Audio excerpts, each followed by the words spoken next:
I'm Sheila Rule, moderator of the In Our Name conference. On a beautiful August weekend, an array of advocates, professionals, and the general public came together to discuss the state of our criminal justice system. What you're about to experience is a compelling mix of thoughts, ideas, and stories that will help us all to reframe our thinking about crime and violence in America so that we can move forward toward a just and fair system for all.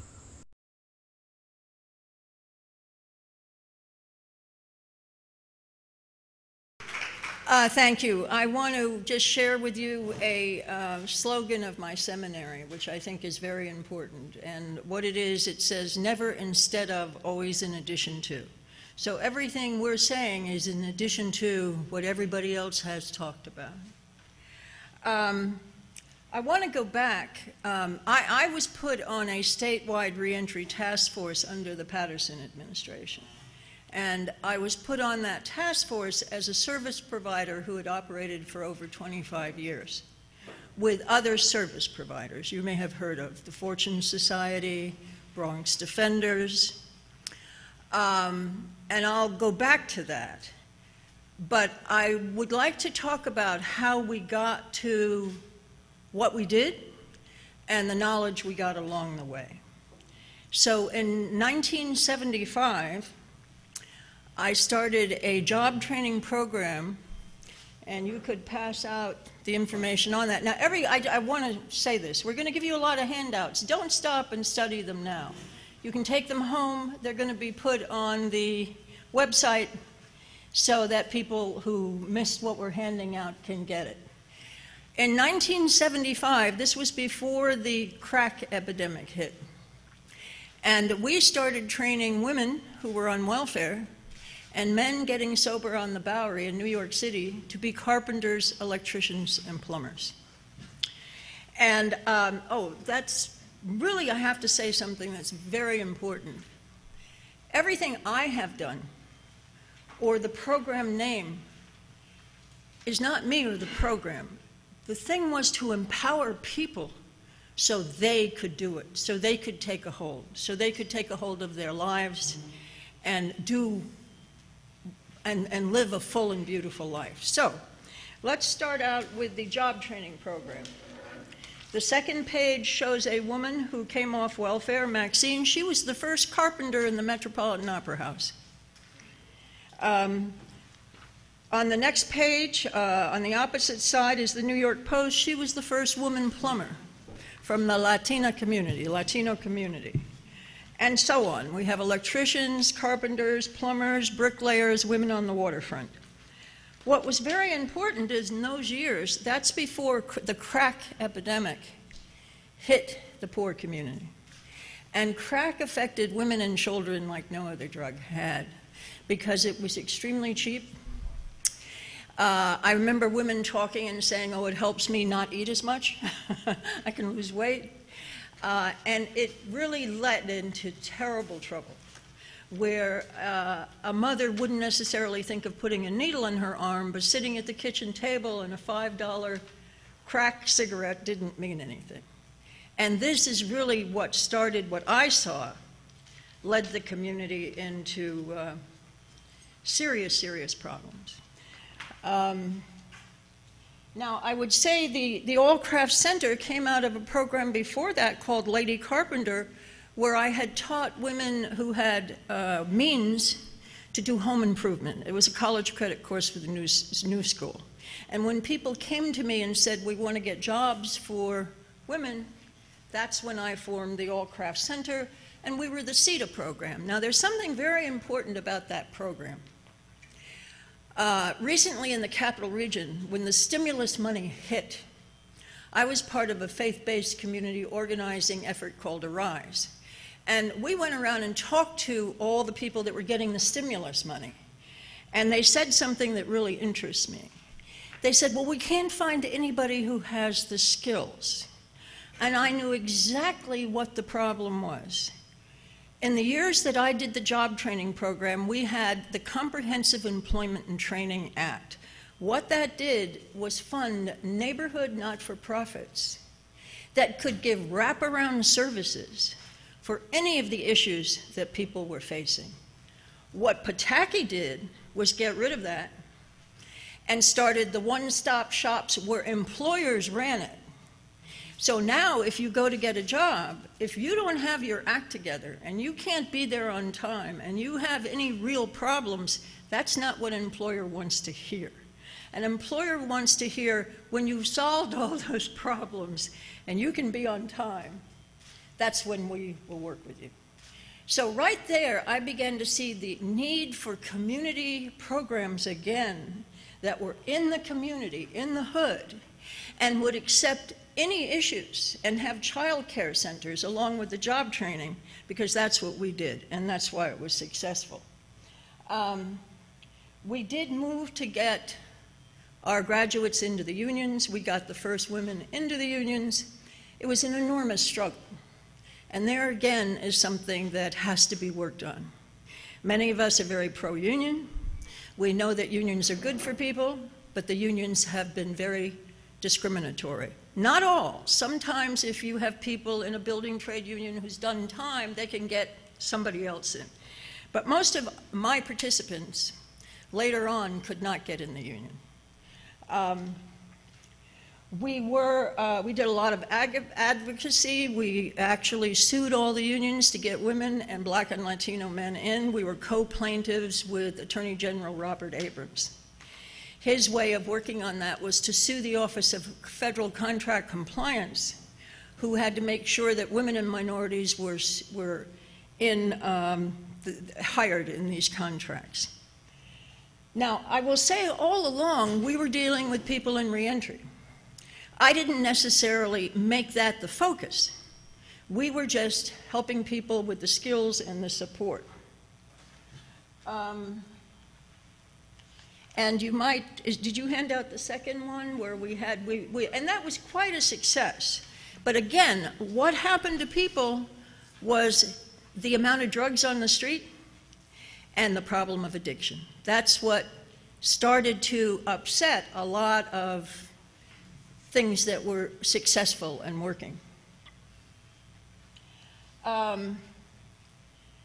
It became clear to me that we had to have a support system for anybody we trained to be able to have a life that was alcohol and drug-free, because the job training, learning skills, using power tools just didn't mix in with using alcohol and drugs. So we had AA meetings, but we invited, people came to me and said that Narcotics Anonymous was trying to come in from California, and they couldn't find a home in New York City. So actually, we were the first home for Narcotics Anonymous in New York City. You could hand out that next one. We ended up with over 100 meetings a week. We were open 7 days a week, 24 hours a day. We were the place, if you got out of prison and you wanted to stay alcohol and drug-free and your family was still in trouble, your neighborhood was in trouble, your friends were in trouble, you came to St. Mark's. And to this day, there are people coming out of prison who still talk about St. Mark's. You know about St. Mark's. And the reason I say that, it's the people. What we did was empower the people. We made sure we were there for the people. They did it. Those were the years, by the way, that if you were a drug addict, you couldn't detox. You either had to be alcoholic or you had to say you were suicidal. And that's what people would lie. They'll say, oh, well, I'm really an alcoholic, or I'm going to commit suicide. We had no drug detoxes then. We began to see all these people that had no place to go. They were on the street. So we worked with the New York City Human Resources Administration, and we started a church and synagogue shelter. No funding. All we got was food, and they gave us some cots. And we used to get a lot of food, too. City Harvest would go around to the restaurants and pick up food and bring it to us when they were throwing good food out. We housed over 15,000 young homeless chemically dependent people. TASC worked with us a lot. TASC would go in and say to a judge, well, this person shouldn't be in upstate in prison, they should be in drug treatment. But then if they had to wait for a bed, where did they go?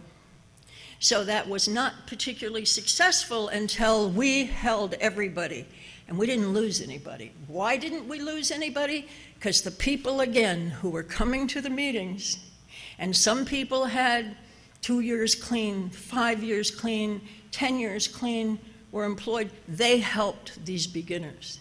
And we had the meetings round the clock, so they had a place to be. We would have them in meetings 10 hours a day.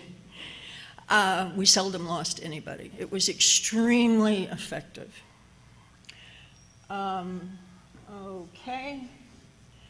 I just want to add one thing that, as I talk about this quickly, you know, we've had to wait until we've had prevention, intervention, and suppression. Our society has operated with suppression.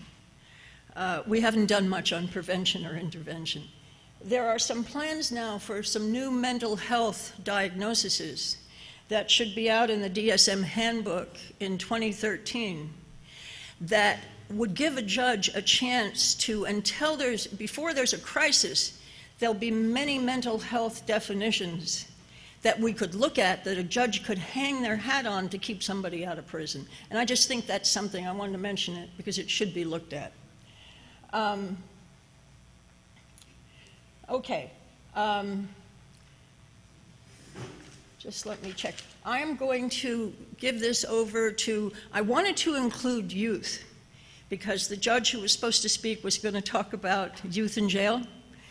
One of the big areas that happened at St. Mark's were teenagers who were being orphaned because of parental addiction and subsequent HIV. There's an article we're handing out to you. In those years, it was 50,000 children on the streets of New York City whose parents had been teenage parents and shot drugs after the children were born. Their parents were dying, they didn't have AIDS. So they didn't get attention from the AIDS community, okay? And they had nobody.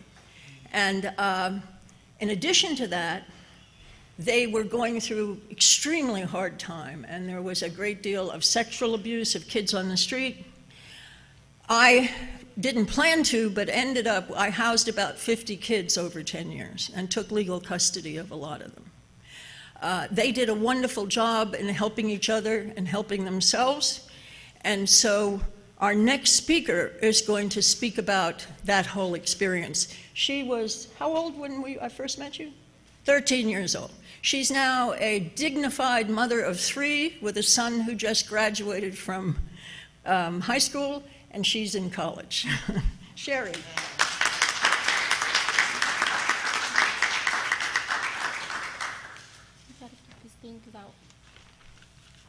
Hi, my name is Saretha Sotomayor, also known as Sherry. In my opinion, most misguided adolescents turn to the streets and end up incarcerated because they have nowhere to turn or no one to turn to when they're dealing with life's crisis. Born in the Lower East Side of Manhattan, where at that time drugs, alcohol, and AIDS had invaded our lives, but speaking out would be violating or degrading our families. An abusive alcoholic father who passed away when I was 5, and a mother with a chemical dependency who hid that part of herself from me and my sister.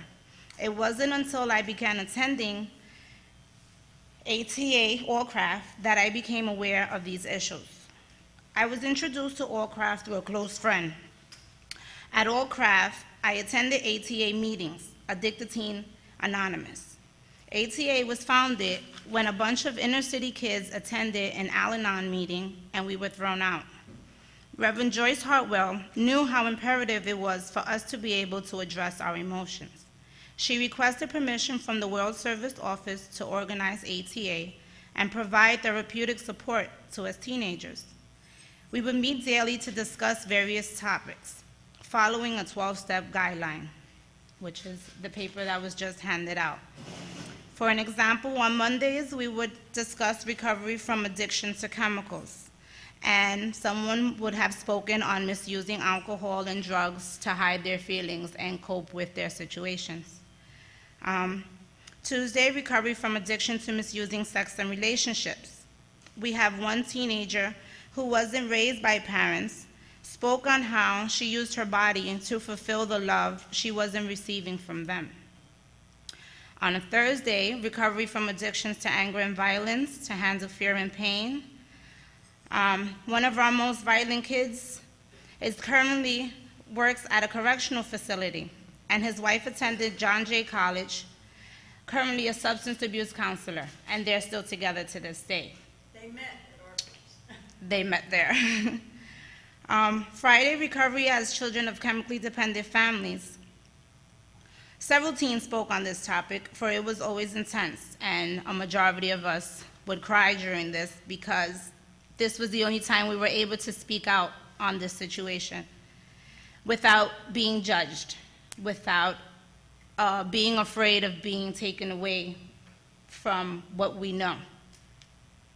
And Saturday, recovery from addictions to misusing money, clothes, and jewelry. Teenagers would speak on how they sold drugs to survive and became addicted to acquiring the legal money. Of course, they grew up following what they seen and what they were always around. This was a safe society for us to acknowledge our addictions and find supportive rehabilitation. I'm currently in my second cycle at Boricua College, working towards my Bachelor's of Science in Human Services. I'm very grateful for having met Joyce and been a part of ATA, so much so that I would love to introduce and assist other underprivileged kids, teenagers especially, with these same issues. Thank you.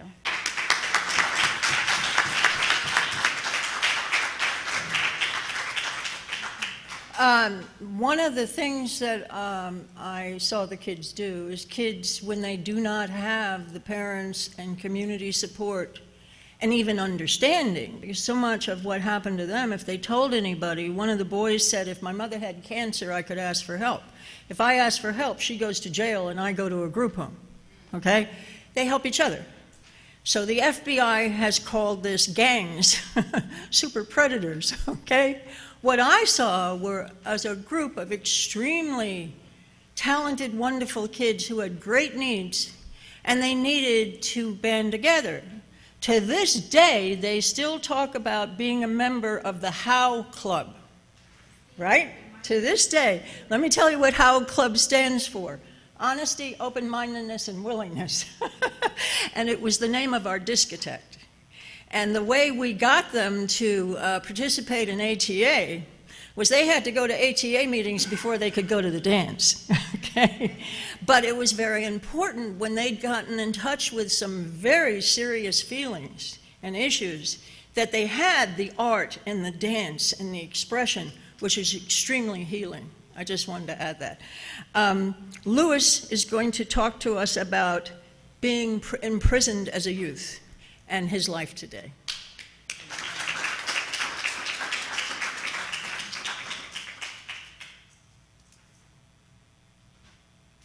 Good afternoon, everyone. My name's Louis. Thank you for having me. Where do I start? Okay. Excuse me, this is my first time doing this, okay? So anyway, I grew up in Harlem, Spanish Harlem to be exact. And I grew up in a household that was, I'm not gonna say unstable, but yeah, unstable. I had my mother, it was 4 of us, it was 4 kids, and I had my stepdad. However, though he was there, I felt as if he wasn't there. You know, he was my younger brother's father. And you know, you could tell the difference when it comes to love. You know, he picks him up, throws him in the air, kisses him, and I just get a pat on my head. So I always said that my mother was my mother and my father, though I respected him. In saying that, you know, I felt as if I had no guidance. I mean, my mother, I say she's my mother and my father, but I mean, really, can she really be my father? So, you know, the only thing I know is what my cousins, brother, uncles, and everyone else around me is doing, which is selling drugs. You know, I could remember at a time where I was around 12 years old. I was in junior high school, and I was made fun of because of what I was wearing, while everybody else had name brand, you know, and what was in style. So I felt as if, you know, in order to fit in, this is what I had to do. This is exactly what I did. So around 1993, I met my wife, and she ended up getting pregnant. We had a son. He was 2 months old. Well, when he was born, I was 16 years old. So now I drop out of school, and I feel as if I have a family to support now. So now I really get into selling drugs. But now, not only do I get into selling drugs, but I'm trying to escape from my reality. So I start smoking marijuana. And, you know, that led to a whole bunch of other things, you know, that I don't want to really get into. But one of the main things that it led to was me getting incarcerated. Actually, at the age of 17, my son was only 3 months old, and I ended up in prison for selling drugs. I had a criminal sale of a controlled substance in the 1st degree, 2nd degree, and 3rd degree. It was a 5-count indictment. And, you know, I just losing my train of thought here. Thank you. Just collect my thoughts here. Okay, so I start, you know, I get into this. Anyway, I get incarcerated, and it was 4 of us. I had 3 co-defendants. One of them happened to be my brother, and each and every one of them were repeat offenders. One was actually a predicate offender. Okay, and again, I was 17. They were all older than me. I was the youngest. I ended up with a 7 1/2 to life bid. And while everyone else got a 1 to 3, a 3 to 6, and a 4 1/2 to 9. The predicate offender got the 4 1/2 to 9. You know, I couldn't make sense of that, you know, but, you know, it is what it is. I went to prison. I copped a plea without waiving my right to appeal. So, you know, I copped a plea, I went upstate, and I appealed. I lost my appeal.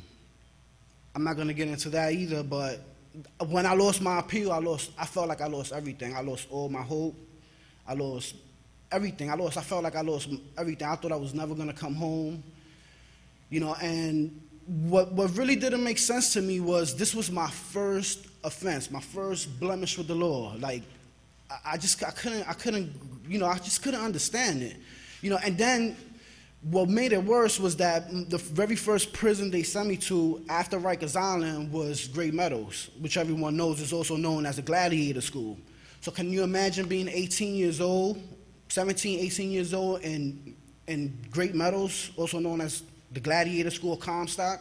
I was afraid. I mean, here I am I'm walking by and I'm looking at other inmates, and everyone has a tag with their number on it. And, you know, and I'm seeing 53, someone's been down since 53, I couldn't understand this. I'm 17 years old. I probably weighed 130 pounds.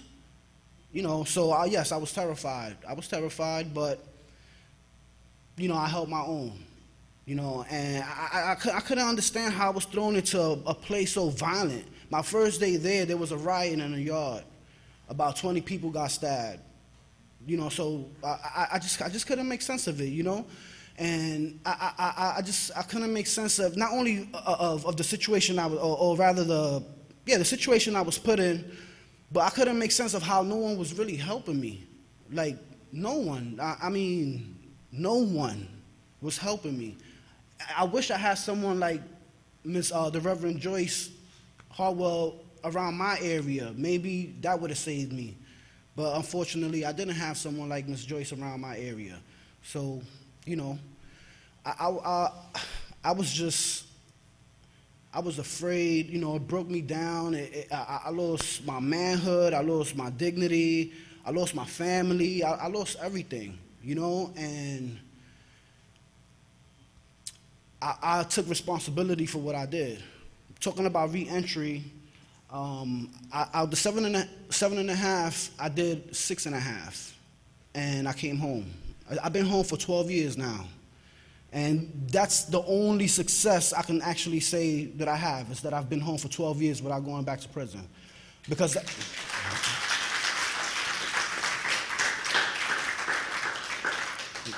thank you. I have more success besides that, meaning we shared my first son. He's 18 years old. Yes, he did graduate high school, and I invest all my time into him, because the truth is that it's hard for me to find a job. No matter what I do, I'm well-mannered, respectful. I graduated from college. I got an associate's in human services. I graduated with honors. You know, I made the dean's list. I missed my presidential scholar by 0.04 points. You know, so I invest my time in my kids. You know, I want to break a cycle. My father was in jail. I went to jail. You know, I refuse to let my son go to jail. So since I'm having such a hard time finding a job, then what else can I do? I invest my time in my kids. You know, and my son, again, he's 18. He graduated high school. Right now, he works for 40 Acres and a Mule with Spike Lee. He interns for him. You know, so I could say I'll take some credit for that. You know, not all of it, because you know he had to do the work in school. You know, not me. And you know, I really wished, man, that society would stop what some call branding. You know, as I'm a felon, so I'm branded as a felon. You know, I go to a job interview. Yeah, that little thing that says, you know, have you ever been convicted of a felony? That holds a lot of weight. It doesn't matter what you've been convicted of. You know, it could have been a speeding ticket and you got a felony for that. Just because it says felony, it doesn't matter. You know, they don't even run a background check on you. You automatically don't get the job. You'll be lucky if the company doesn't run a background check on you and just hires you. You know, I've held pretty good jobs. All of them because someone I knew was able to say, look, come in and I'm going to help you. You know, however, those jobs were seasonal, temp, or unfortunately, I came at the end of it and end up getting laid off. So in the 12 years that I've been home, I haven't been stable as far as work. They have never been stable. However, I don't give up. I don't give up, you know, and I really wish that there was more people like Joyce around, and you guys, because I tell you what, this weekend has been very interesting, very informative, and I really appreciate what everyone does, especially, I'm not sure if the team is here that was going to McGregor. I mean, what they do, they volunteer their time, like, you know, that is amazing, you know, it's amazing that there are people out there who really care. You know, but I just wish that everyone did care. You know, give someone a second shot. You know, I feel as I deserve it. I'm just being home for 12 years and not going back to prison proves that, you know, though I'm struggling, I'm able to commit. And I'm committed to my family and my wife and my kids. Thank you. And with that, you know, I don't really want to take up too much time. I just wanted you to know a little bit about me, my story, and, you know, re-entry into society, man. It's you know, for someone like,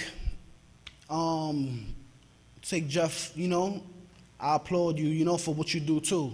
You know, I ain't mentioned you. I really do applaud what you do. See, someone like Jeff, you know, I believe, though he still had a hard time adjusting when he came home, at the end of the day, if he stopped doing what he did, and he applied for a job, he doesn't have to check that box. You understand? So, I mean, he would be better off than me. Someone like Robert Langoni, I'm sorry if I'm, you know, mispronouncing his name, that's amazing what he did. You know, but the truth is, I mean, if you really want to know the truth, and I don't mean to offend anyone, he stood up here and he said that he opened up doors. No, he didn't. You know, you're not going to see that again. You know, and if you do, I highly doubt if it's a black man or a Spanish man that they allow to practice law. And that's the truth. You know, and I just wish that, you know, some people would stop labeling us and branding us and give us a second shot. You know, give me a shot and then decide if I'm worth that shot or not. You know, don't just judge me because I was convicted. Yes, I was convicted, but I took responsibility. Not only did I take responsibility, but I also did my time. And not only did I do my time, but I came home on my merit board, which is good time. You know, so that alone says a lot. I was unfortunate to not have college. When I went up in '95. That was when they cut that program, the college program. So I just missed out. So all those years I did, the only thing I came home with was a GED. A GED. So now think about this. 17 years old, no work experience, a GED in prison. I'm coming home. The only thing, and this is the God honest truth, I got no help from nobody, not the state, city, no one. The only help that I got was them telling me, look, go to this program called America Works. America Works is a resume workshop. What am I going to put on my resume? I have no experience. You know, so where does my help come from? The Lord. That's it. You know, so, I mean, you know, I just wish that people would open up their eyes, man, see that we're not animals. Yeah, we did commit crimes and, you know, some wrongly convicted, some not. You know, but that doesn't matter. At the end of the day, that really does not matter. Give me a shot. That's all I ask for. Give me a shot. You know, and I'm not saying anyone specifically. I'm just saying give me a shot, you know, like, feel me, you know, like, understand me. I was a kid. I was naive. You know, I was doing the norm in my neighborhood, which was, again, my cousins, brothers, uncles, aunts, everybody was either using drugs or selling drugs. I had no father. My stepfather, again, wasn't my father, so it's not like I could even go to him for advice, you know, because we really didn't even conversate. You know, yeah, I could go to my mother, but who's going to go to their mother like, Mom, you know, I don't want to get into specifics, but, you know, nobody really wants to go to their mom like, look, Mom, you know, I want to do this or I want to do that, you know, and have her talk me out of it. I could do that with a dad. Unfortunately, I can't because I never had that in my life. But that's really it, you know. Thank you for hearing me. I just want to add another piece of information because the judge who was supposed to do this workshop is trying to abolish youth being put in adult prisons. And Commissioner Gladys Carrion introduced a program that she wanted to get initiated in New York State. She wanted to close all the youth facilities, not have teenagers put in adult prisons, and do a project called Communities That Care, the Missouri model. And it was establishing homes with intensive staff. And she told, I was at the meeting when she introduced it to upstate civil service workers. None of them liked it.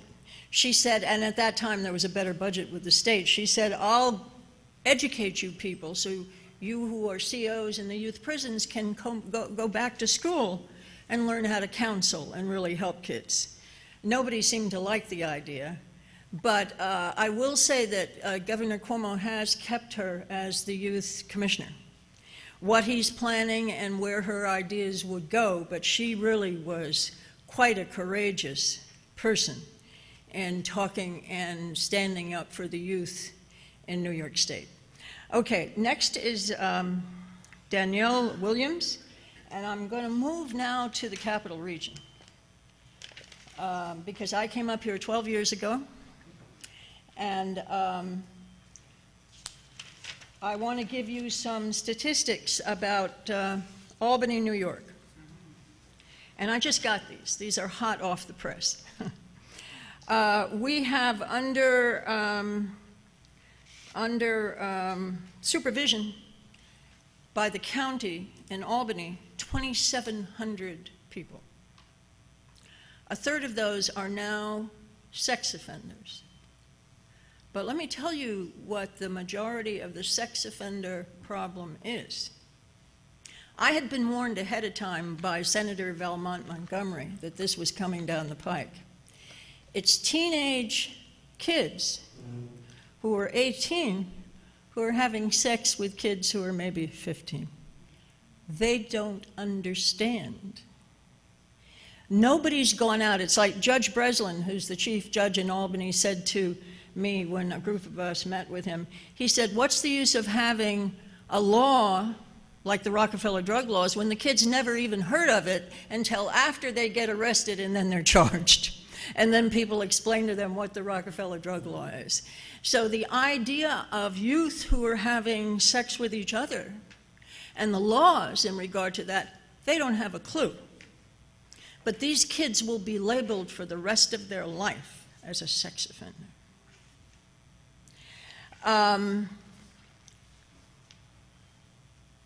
We have 650 people returning from state prison in Albany. So we're talking now about 3,000, couple of hundred people under supervision in Albany.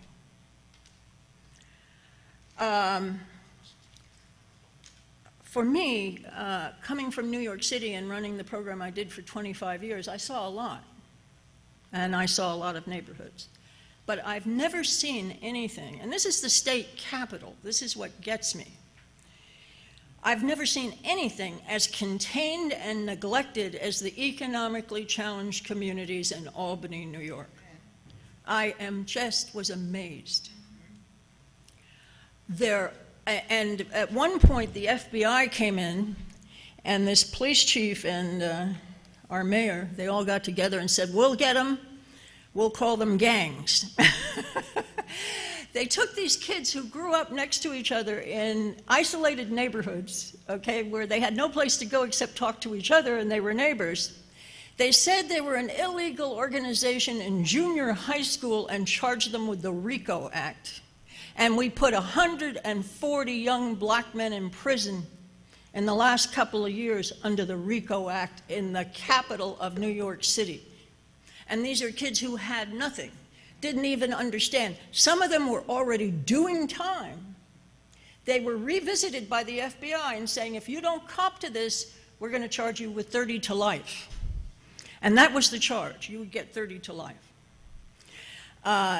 In the beginning, nobody, and I was working with some of the mothers and the grandmothers, because I was just amazed at this. I just didn't believe what was happening. And the mothers and the grandmothers, we worked together and we did a testimony which was very moving. I really should have brought that. But they talked about their neighborhoods, that they didn't even have mailboxes, no food stores, no community center, no transportation. In my neighborhood, if you live in West Hill and you don't have a car, and many people don't have a car, there's hardly transportation. You're just contained in Never Never Land. Okay, and this is what came out of it. We're going to hand out to you a recent survey that was done by the Legal Action Center, Alice Green, on the racial disparity in sentencing in Albany, New York, and also on the state of youth in Albany, New York. Now, these are not for you to read now. You can take it home. Also, we're going to do an excerpt of the new Jim Crow, because you've heard a lot about it. So here's a book review on the new Jim Crow. Can you hand that out? No, not you. You wait. And Danielle, who grew up in Albany, who raises her children in Albany, she is going to tell you about the experience of the community in Albany, New York. Danielle.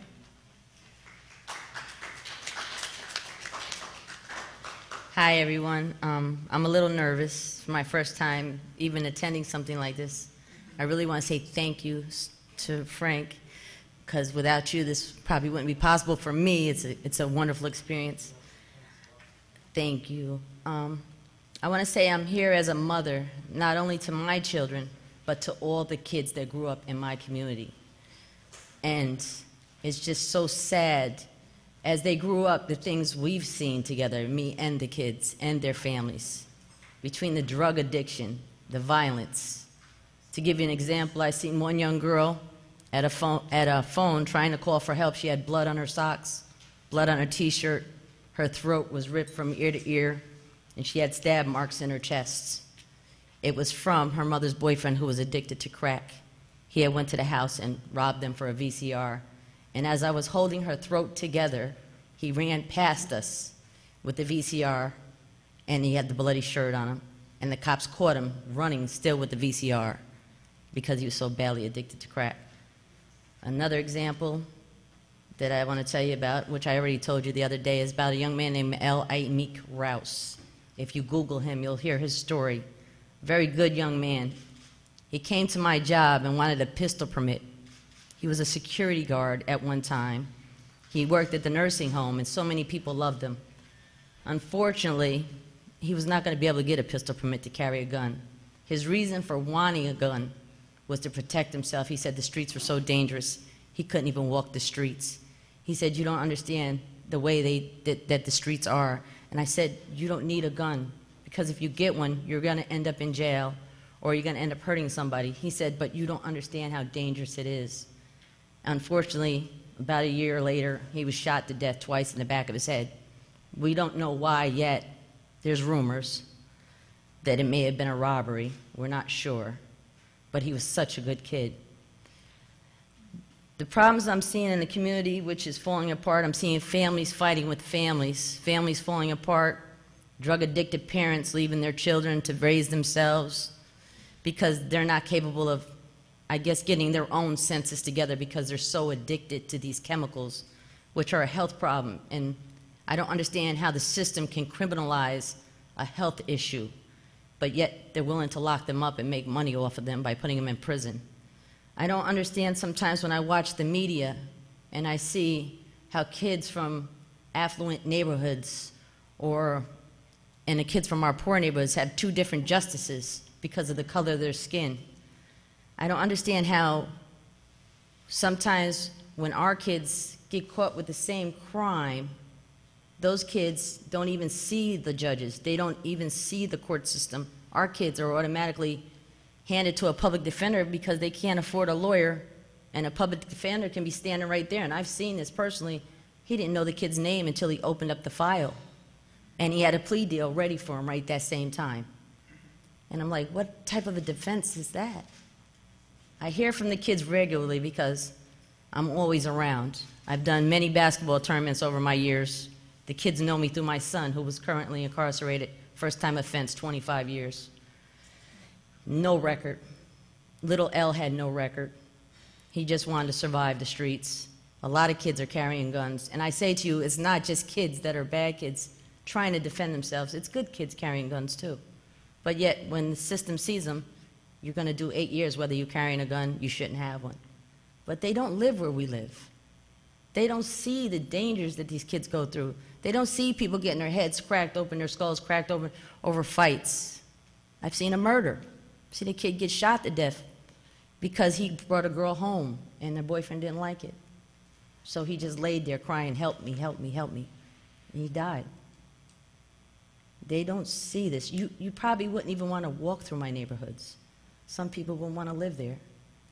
But some people want to stay. Some people want to make a change. And you guys, I feel, want to make a change. I think prison system is barbaric.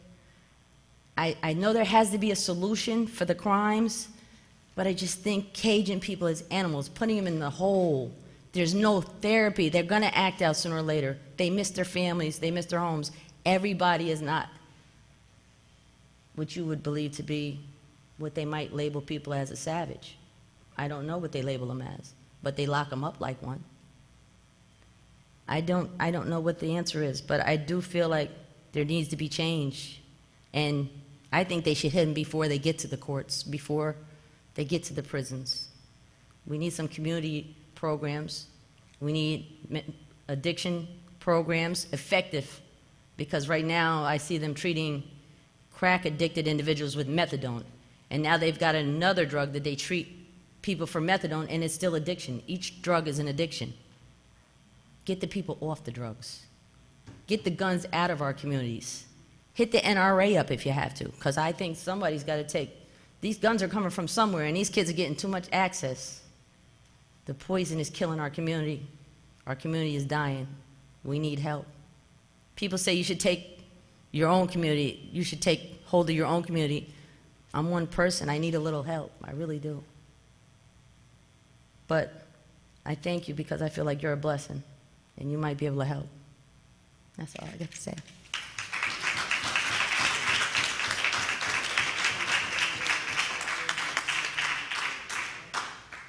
I would like to add that Danielle grew up on Orange Street. I'm on Orange Street, a few houses from where she grew up. That's where my church is, and I have a center there. And Father Reddy's church is right on the corner, so we're there, right? I just wanted to point out on the Addicted Teen Anonymous program, if you look at the steps, the 8th and 9th step where it says you make a list of everybody you've harmed and then you make amends to them, that is also restorative justice. So the restorative justice program, if you have the 12 steps, if every church would open their doors or synagogue or community center and have an ATA meeting and have kids come, you could have mentors, you could refer them to these other programs, but you have an ongoing support system of the kids helping each other and understanding each other. And because they don't have anybody, they really don't. Dr. Chang. And Dr. Chang has written a book on immigration, and we'll talk about the problems of immigration in the justice system. Good afternoon, everyone. Thank you so much, Reverend Hartwell. I just don't know if I should start with immigration because, as Reverend Joyce Hartwell said, in addition to. So I'll do the prisons and I'll do immigration, but it will be in addition to whatever I heard a while ago. It's so many things that's heart-rending to me and so real. When Mr. Sotomayor spoke, it rang a bell that was just so real. And I said to myself, okay, they transferred you to Green Meadow and that facility. And I said, whoa, far away from your socio-cultural environment, far away from your friends and families. And I said to myself, did they have any legal representation for this young man? Being a teacher in the Schenectady School District and coming from a culture where children are children in Jamaica, children are children. We don't, I see children, excuse me, Senora, I want to go to my parole officer. I said, what parole officer 13? Where do you get that? What's that? You need time to play and become a child. Be a child. What are you talking about, parole officer? And these poor kids, they're so excited about their parole officer. I go, wow, where am I living, God? Parole officer at 13, then a little girl comes to say, Senora, they have a baby prison in Albany County, baby county. I said, Nikisha, you must be out of your mind. They call it a baby county. Got to be a big business. Prison got to be a big business here. Got to be a big multi-billion-dollar business like illegal immigration. And here is the book. I came here to America, the exported hype. When people get here, let me explain to everybody. When people get here, they don't just get here because America is fantastic. They get here for every other reasons. They get here because right now bombs are being dropped on people in their homes. And grandma is running from Pakistan to Afghanistan to Liberia to England to whatever to get here. They just don't pack up and get here. They get here for many reasons. Brain drain. I got here because of brain drain.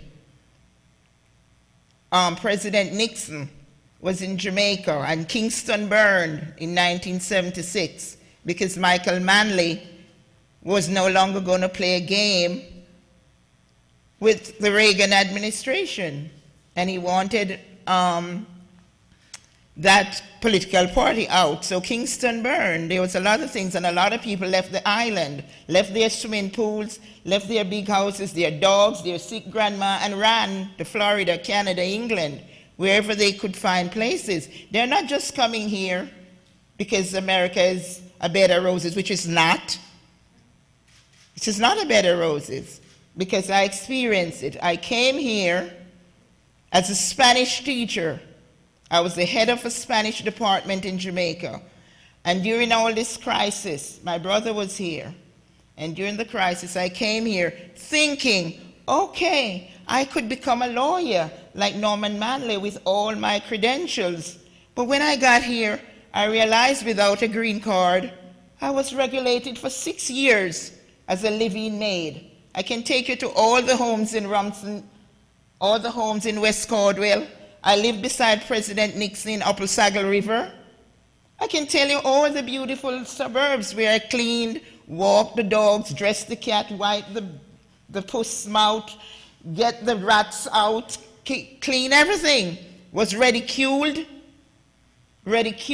as a head of a Spanish department, call all names, stand by the pool in the heat of the sun with the towel over my, I can laugh now, with the towel over my shoulder, waiting for them to frolic in the pool. Then they came out, I had to dry the dogs off, and then go for the lemonade and stand there like a clown in my white uniform. So this is the book.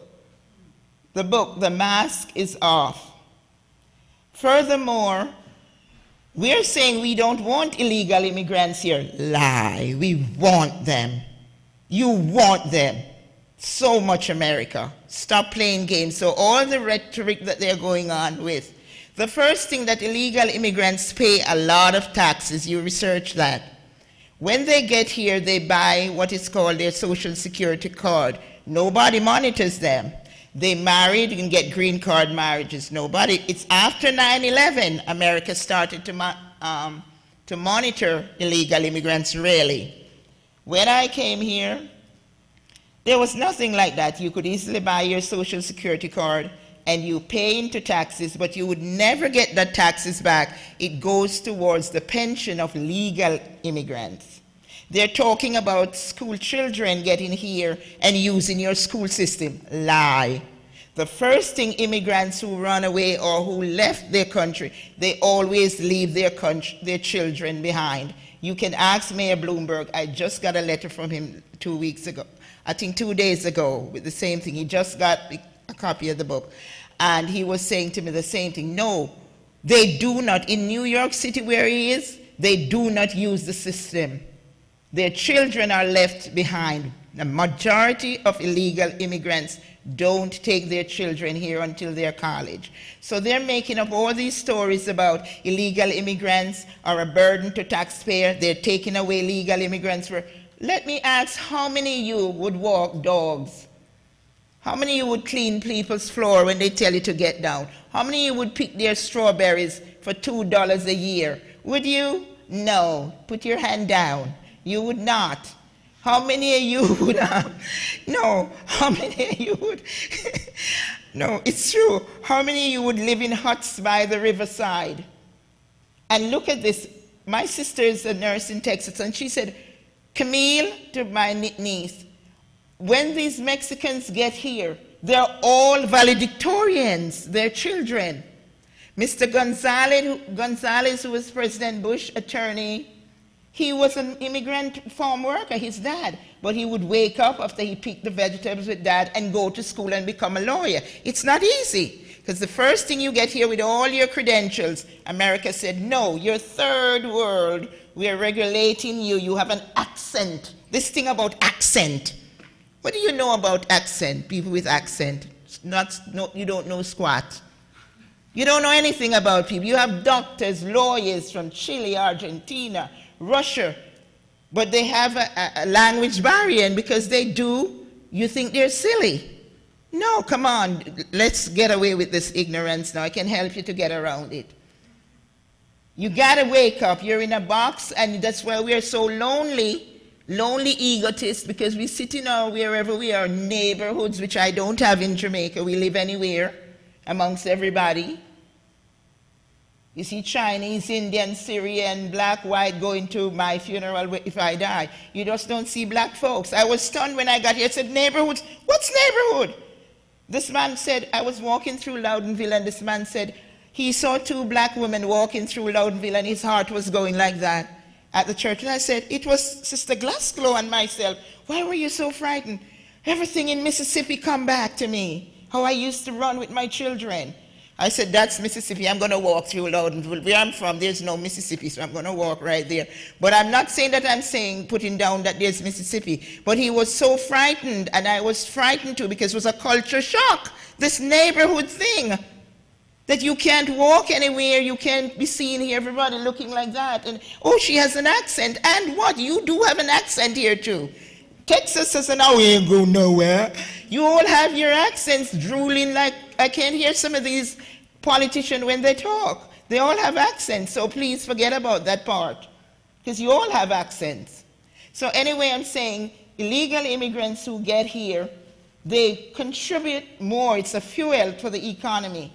They contribute a lot of money to the infrastructure of America here. For instance, when I was a living maid, the first thing that struck me, and I said to my brother, I said, why can't I live with you and live in and work outside? He said, if immigration catches me, then he'll be charged for harboring an illegal immigrant. So I said, how come I could go and work in a rich woman's house and immigration don't say she's harboring me?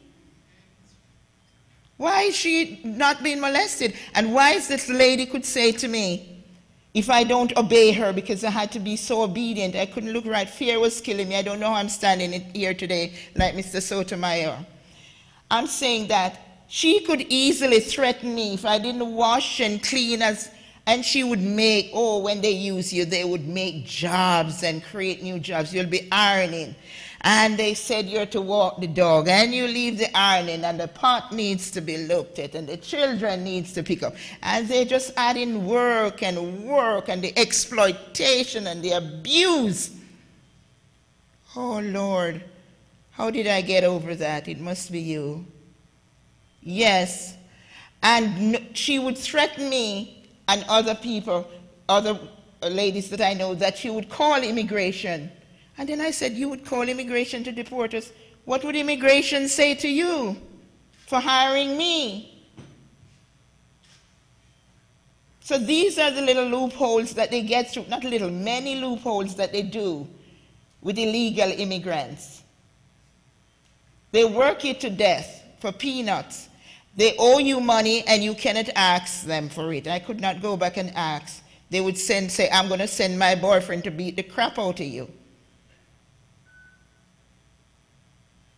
And you would have to stay there in their cold basements. And the children are so rude and ridicule you.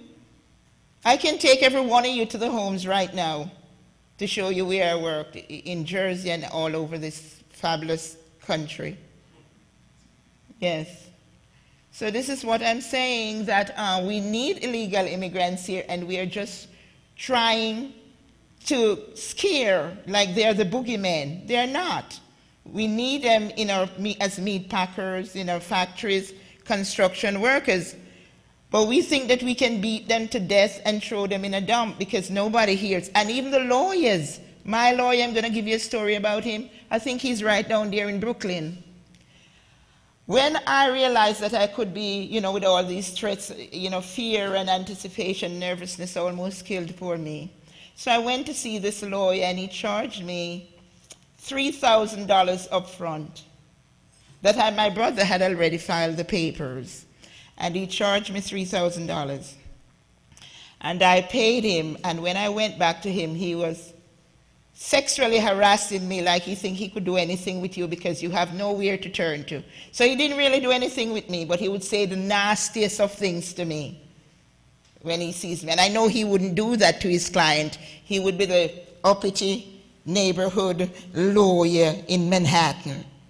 But with illegals, he could be as low as he is because he was wearing his mask. That's why the book is The Mask is Off. So anyway, when I went back to him, he told me that I knew that my green card should be ready now because it was almost 6 years my brother had filed. And when I went back to him, he said I needed another $2,500 because my green card wouldn't be coming in for the next 4 years. It was my sister who called me from Jamaica. The very year he told me I needed 4 more years for my green card, my sister called me the very year and said, your medical and green card at the Kingston Embassy, in American Embassy in Kingston. And I know my papers are still sitting in that rascal's desk in some drawer there. If I should go to his office now and say I've got my green card over 12 years now, I know my file is still sitting there, waiting for me to come back. So it's the exploitation. The buses were in league. They would add new routes, or routes as you call it here, whatever, to transport undocumented maids into like Greenwich, Connecticut, into those Cape Cod areas. They would add it, the bus regular route. So everybody is making millions off illegal. There's so many scams. I even read about President Obama giving the Hispanics or other people who are here time to, from 16 to 30. But a lot of people already jumped on the scam to milk them out of money by telling, come to me, you can get A, B, and C. There's a lot of scams going on. But thank God I lived it, I saw it, and they can't tell me anything. By the way, President Obama has one of this book. So he should be reading it and getting it out to everybody. And this is coming from the horse's mouth. I lived it and I experienced it. So if you want a copy, Father Reedie can give out some flyers. Oh, he did. But I want to go back and I want just to say that illegal immigration, you need to start thinking and not being gullible about this immigration thing, illegal immigration. It's the lifeblood of America. It's what fuels Americans' economy, like the prison. So I'm going to go over to the prison because what Mr. Sotomayor said to me had really impacted me. And I could see the injustice because he was transferred to a facility far away from families. A place so violent for a young man, far away, less populated area. He didn't see anybody who spoke Spanish or could say anything. They isolated him. That's what they do. Isolate them, bring them up into some, I don't know, into some wilderness where they can't see anybody. I know I have a detective friend and a sheriff friend, but he is old and retired now. And he told me that in a facility upstate, they would beat these young men and women so hard, and then they would go to the infirmary and they would patch them back up. That's what he told me. Okay, so I understand how these young men or women are held in isolated jails. Some are beyond the reach of legal representation. I don't know if they had said to Mr. Sotomayor, you know, you're entitled to a lawyer. Some lawyers have to fly in from so far to come and get to their clients. This is very sad. Even private phone calls, some of these detainees are not allowed to talk with their lawyers. And so it's hard to track those in custody. The lucky ones might have a hearing and they struggle to get help, and you might have some pro bono agencies. But overall, it's just time is up. So I'm just going to say we need to read, and we don't need to listen to others. We got to read and understand, and don't let anybody put fear into you. And whatever you can do to help felons transition back into society, we need to do that. Father Reedie has a program going at the church, so I'm going to turn it over to him. And when these young people speak, they're speaking from the heart, because only those who have felt something similar knows it. So we all have to understand that they're just not making a story, they're speaking from their experiences. Thank you.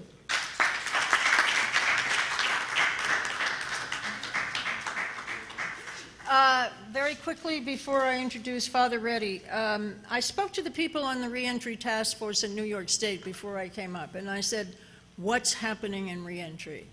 And the bottom line for everybody was that if you don't have real estate and a physical presence where you can create community like the Fortune Society or like we had. It's very hard. If you can create community, but even if you have a program, that program needs resources, and employment being the biggest. I would like to hand out to everybody the piece that was done by the Reentry Task Force, the government workers. We, the community on the task force, didn't agree with this. One of the worst terms you have in here is they referred to people as criminogenic.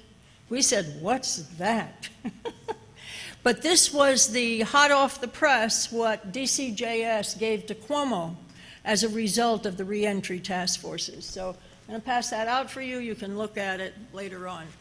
Father Reedie. And again, Father Reedie wants to create community so that there'll be a place in the community that can support people in reentry.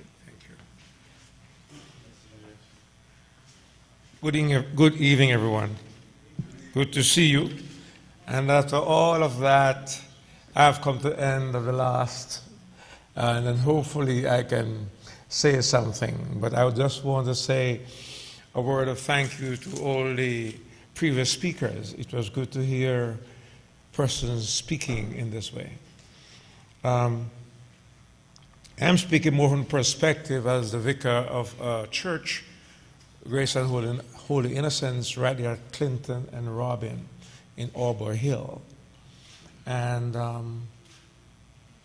groups that are held at the church and people come from is right in that locality. And the locality speaks to the needs that are in the society, and we try to respond as a church. Well, let me say a couple of things about myself. I'm from Jamaica originally, and have been doing this kind of work in different parts in Jamaica and in England and here. And one of the things I did was a pre-release program many years ago in which we had young men who were serving the last 18 months of their sentence in a pre-release program. So that young men like this who just spoke, we could take in and working in conjunction with organizations in community and industry, we were able to find them jobs where they could work. We took 50% of what they earned from them and saved it. And at the end of those 18 months, we gave them back all that money in lump sum. What it did is that over a 10-year period, we had about 2% worth of recidivism, because every man who goes home could go and see his wife or his child. He could take money with him in his pocket. He could buy a beer and buy dinner and eat and have something left.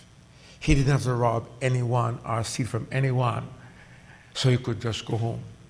We did that successfully.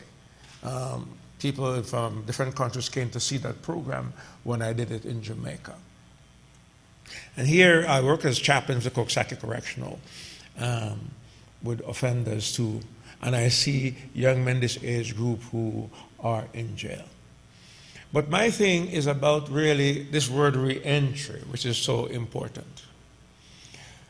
Offenders who have been working with do go home from time to time. And sometimes, while re-entry is a wonderful thing, and I support the program entirely, we may not look at it as carefully as we should, because it speaks about from the particular to the general. When someone returns home, he goes back to his community in most instances. He goes back to his family. And sometimes the family remembers that person mostly from the crime which they committed. And although they have spent 10 years with us in corrections, and we have worked with them, we believe that their lives are better. When that man returned home, again, he still do have that responsibility to reassure his family, to reassure his community that he is a changed person. You think that's easy? When he goes home, and they said, okay, you can have a room in the house, and if tonight he is thirsty and want to get a drink from the fridge, He goes in to take a drink, and somebody says, "Are you okay?" Because everybody, in a sense, is still watching. They're not too sure yet if he's back to normal, if they can still trust him. And the ex-offender has to deal with this. He has to adjust to the suspicion from whom? The suspicion in community. So reentry is a good thing, but it needs a lot of work with the community, with the families, with the organizations, the churches. And although we are in that sphere, reaching out to churches, but who is helping a mother to understand what has happened to her son after 10 years away? Who is helping a wife to understand what has happened to her son, her husband, for the last 5 years? And so, in church communities where people look after these people, they see the needs that confront them. And the young man spoke about a job, getting a job. When you have to fill the application out, you have to say whether or not you have a felon, and then that automatically qualifies you or disqualifies you. So that piece needs to be revisited with the hope of how do we give these young men a future? Because we have a couple choices. Either to give them a future, or we just leave them as they are to keep on going back. When I look at the men in the facilities from time to time, I see them more as what they can become.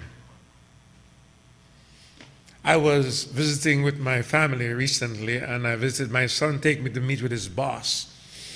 And his boss is a senior executive, and he was just telling me, he said, he asked me what I did, so I shared with him. And he said, maybe I should not be sitting here, I should be in jail. He said, when I have contemplated my life, I should have been in jail. I could have been in jail. But somewhere along the road, somebody helped him along. And as a consequence, he now manages a big company and is doing well. One of the persons I like to think about is the late Carlton Alexander. If you look in some stories, you see a product called Grace Kennedy. He's a Jamaican man. And he was one of my benefactors, that when I needed help for young men, I could call the phone and says, I need to talk to you. He says, come on up. As a result of that man, I was able to put many, many young people in job in the city of Kingston. We need benefactors like that today in this upstate New York, in New York City, who will reach out to young people and give them a chance. If we don't give them a chance, what's going to happen to them? There must be benefactors who will say, okay, we can invest some money. There are enough companies in this state making enough money. They can carve out $50,000 a year to help these kind of persons who are trying, who are desperately trying to make life worthwhile. None of us will be successful, nor none of us could have been successful unless somebody reached out to us and touched us along the way. It's my experience that we do need to have that kind of support. In my community where the church is, it's not easy to put families together who have been so disintegrated. And as you seek to pastor people in those areas, you have the factor of lack of trust, the factor of the disintegration of the family, the factors of the missing fathers, and the girls growing without any sense of love from their dads and never know who they are. And the situation goes on. We as a church right now, we try to do some more programs such as a music program to teach young people even 2 hours a week for free to come and be a part, to learn something. Because when I look at the people in the community, the wonderful gifts that they have, if we just give them a chance to become themselves, to be, a chance to just lift themselves up.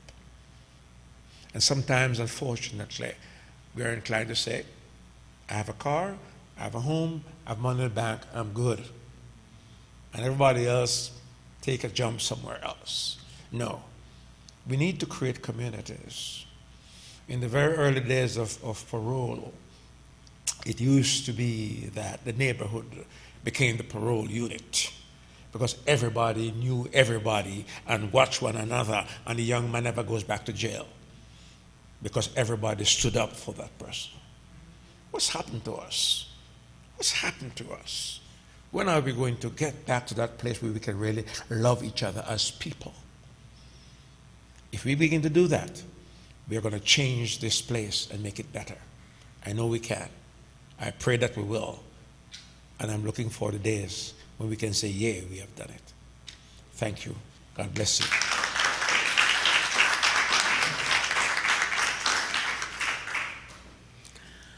So I said before, I think this is such an important conference for upstate New York. According to the Commissioner of Corrections, Brian Fisher, 50% of the people now filling up the prisons are from upstate New York, no longer from New York City.